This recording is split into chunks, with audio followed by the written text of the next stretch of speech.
So like I say, man, everything that's going on with TwitchCon, man, it's a festival going on, and a lot of streamers and stuff like that from Twitch, and I think some people from maybe Kick, I'm not sure, that's there. And I don't know if I want to play this video here first or the other video that this girl got assaulted. But this is the Twitch CEO. Fuck it, I'm right here. I'm gonna play it anyway. So it says, I guess the Twitch CEO was too busy literally slamming female creators to care about the TwitchCon situation. So let's play this video right quick. Then we'll get to what really happened. All right, guys, I am not So this guy right here is Twitch CEO. a trained professional. Don't try this at home.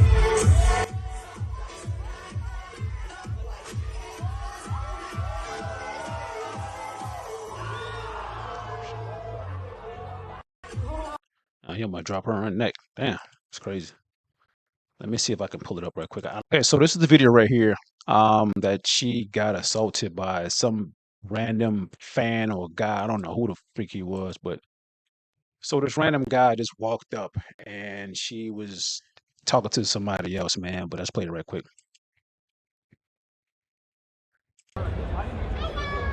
So this is her right here. And the guy just walked up. So he's trying to kiss her or something.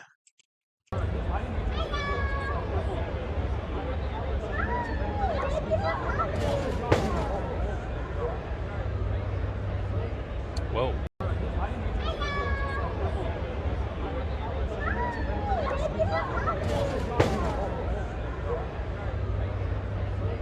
Whoa. Wow, that's crazy. That's crazy, right? So I'm guessing she was like with a fan or something like that. I never heard of her before, so I'm guessing she's like a big deal. You know what I mean?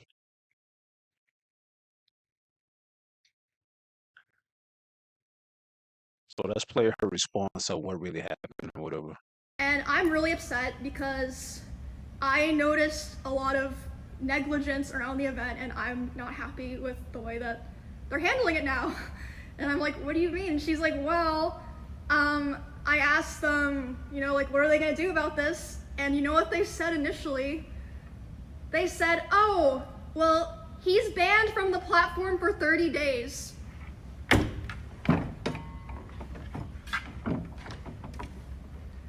What? And then she's obviously like, hello? Like, that needs to be indefinite. What the fuck are you talking about? Also, that's like nothing to do with anything. No one gives a fuck if he's banned on Twitch or not. Like, we're talking about the convention here. So they changed it to indefinite. Takes an hour for that to happen, by the way. These two people are the head of security for Amazon and the head of risk for Twitch.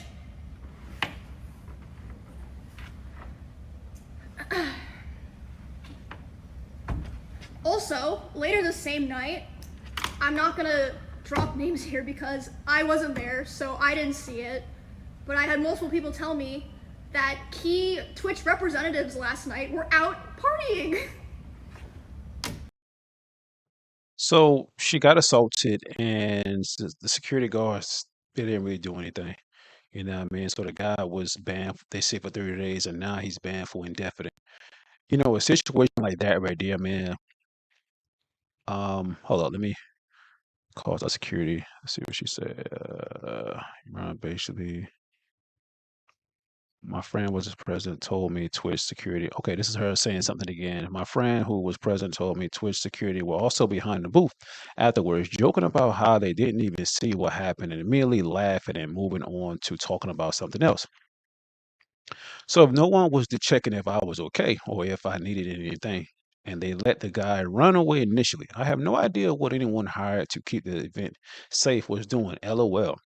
In Twitch statement, they said that the guy was immediately caught and detained. I'm sorry, but that's a blatant lie. He was allowed to walk away from meet and greet, and I didn't hear he was caught until hours after he attacked me. And it felt like this only happened because of the manager pressing, her manager pressing for it, not because Twitch staff present throughout. Wow, that's crazy. Now there was also a video that the guy ended up walking away. Um, the guy walked away after that. So this is Twitch CEO right here, and he kind of like I don't know. That's listen to what he said about the whole situation.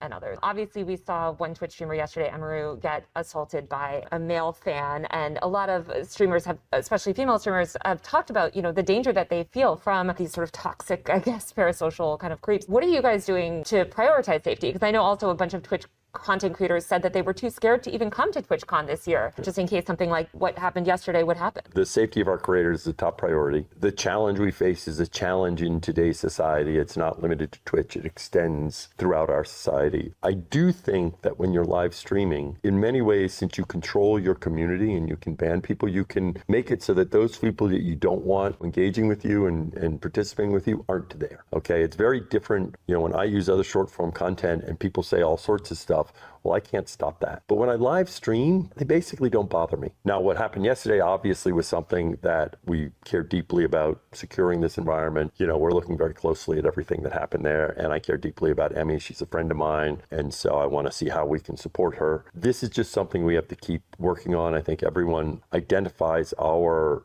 tools in terms of trust and safety as the leaders in the industry about helping creators, but that means there's always more work to be done because that's the world we live in now. Demi had posted earlier today that I guess this fan was allowed to cross multiple barriers at TwitchCon. Why should streamers trust Twitch to keep them safe at TwitchCon? Because I feel like simultaneously this has been such a secure event to the point that even like journalists have had struggled. It is very secure, but here's this man that just walks up and is somehow able to bypass all these things. So why should they trust the platform when slip-ups or, issues like this have happened? Well, I mean, as you know, I think you toured some of what we do in terms of security. The reality is, even as you do a lot in terms of security in today's world, there are challenges that can present themselves, especially when someone is putting themselves out there. Right. And so, we try to work very closely with each creator about what they want to do and what works for them.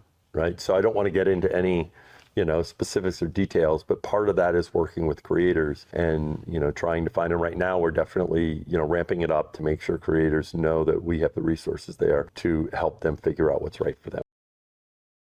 Wow, okay. I mean, what y'all think? Y'all think his response is basically a PR? He was coached to talk like that, to say those things, or he's really saying what's really coming from the heart, and him as the CEO, really specifying that, listen, our first safety is the creators, the people that are really making them so much money, you know what I mean?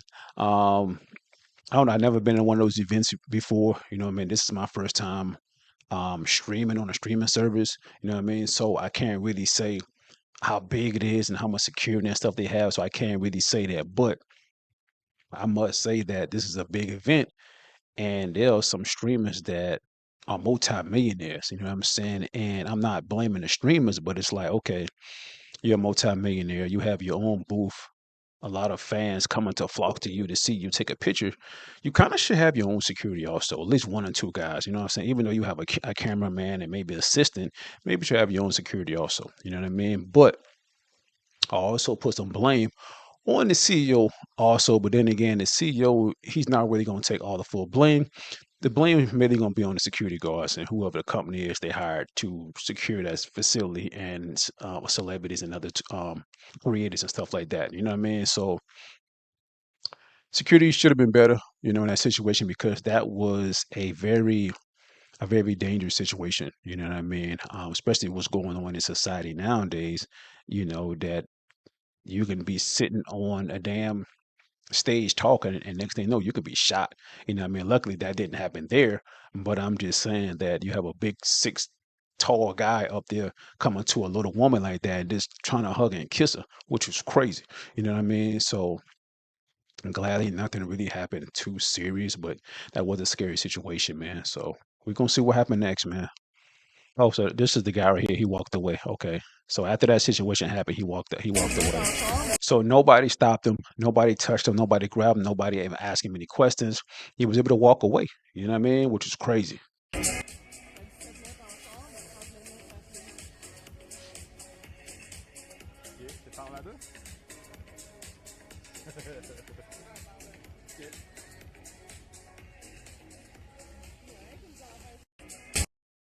Crazy situation, man. crazy situation.